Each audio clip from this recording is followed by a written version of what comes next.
Hi, everyone. This is Coach Warner, New Oxford Football. Wanted to take some time here to present to you the school district's return to play policy and how it's going to apply to our program. First and foremost, I want to thank Mr. Worley, Dr. Bowman, Dr. Rudisil, and the Board of Directors for taking the time to put this together and allowing us to get back together face-to-face as we prepare for the 2020 football season. Here are a few important links and documents for you to take time to read over and familiarize yourself with. First is the return to play policy issued by the school district. You can find the link in this slideshow. You could also find the link on our website. Second is the player-parent acknowledgement of risk form. This must be completed by players and parents prior to the first workout. And last is the pre-workout screening questionnaire that will be performed by the coaching staff before every workout. This slide shows you just a sample of the screening form that the athletes will go through prior to each workout. All right, we'll check your temperature. Every athlete will have their temperature checked before the workout. You'll also go through a few questions that the coaches will ask you. Please keep in mind, if any of these apply to you, you know them ahead of time, it would be best to stay home, okay? It will not be held against you. Otherwise, we look forward to having you there and working out with us. Here are some essential items of note from the return to play policy that I wanted to take time to highlight. Again, players and parents must complete and submit the acknowledgement of risk form, or you will not be permitted to join us. All players must participate in the pre-workout screenings before every workout. All players must practice safe distancing throughout our workouts. Players do have the option to wear a mask. All coaches and staff will wear a mask when within 10 feet of a player or indoors. All athletes must supply their own water bottle.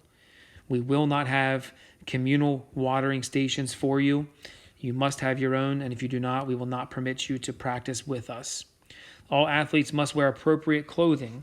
No cutoff t-shirts, no shirtless at this point in time.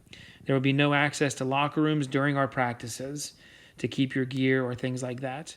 So come prepared. We will have access to bathrooms, though. Drop-off and pickup time will be in the stadium parking lot. Players are encouraged to bring their own hand sanitizer. If you have a little personal bottle of hand sanitizer, it would be great to bring that along so that you can sanitize throughout the workout. We will also have some available. All workouts will be open to players and coaching staff only. Please, no parents, no spectators, no siblings, just players and coaching staff at this point in time. Parents are encouraged and should wait in their cars during drop-off and pickup times in the parking lot. Here's our plan for football. We're going to work out Mondays, Wednesdays, and Thursdays as we have in years past, 6 to 8 p.m. Screenings will begin at 5:30, so please plan accordingly. We want to be able to start the workouts at 6 p.m. Mondays and Wednesdays will split time between on-field and weight training. Thursdays will focus primarily on weight training. All activities at this time will focus on individual skill work. There will be no contact activities during this phase. Here is a sample of our first week. So you'll see on Monday, June 29th at 6 p.m. when you guys show up, O-line Group A is going to be in the weight room. O-line Groups B and C will be in the outside weight room. All right, skill players will be on the field. And then from 6 to 8, we'll flip-flop. Skill player Group A will be in the weight room. Skill players Groups B and C will be in the outside weight room. And the O-line will go on the field for their work.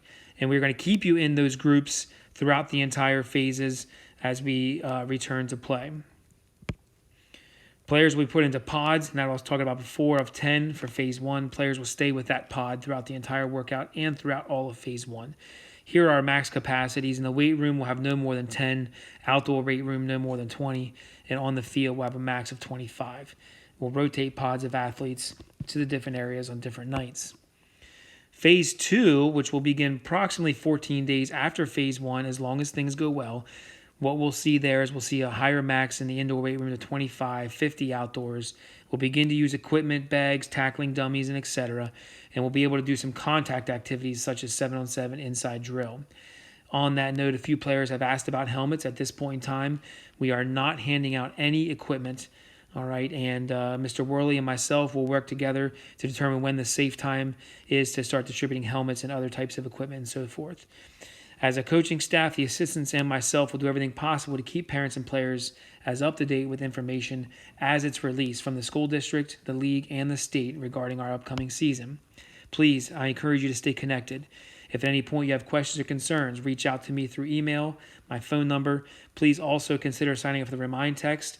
Due to our limited capacities indoors If there is a call for inclement weather, we will cancel our workouts, and we will do that through the Remind app. You can follow us on Twitter and also visit our website to access the links of the documents that were shared earlier in the presentation. Thank you for tuning in. Thank you for listening. I encourage you to look through these items prior to Monday, and we can't wait as a staff to get back together and start planning our 2020 football season. We are the Ox.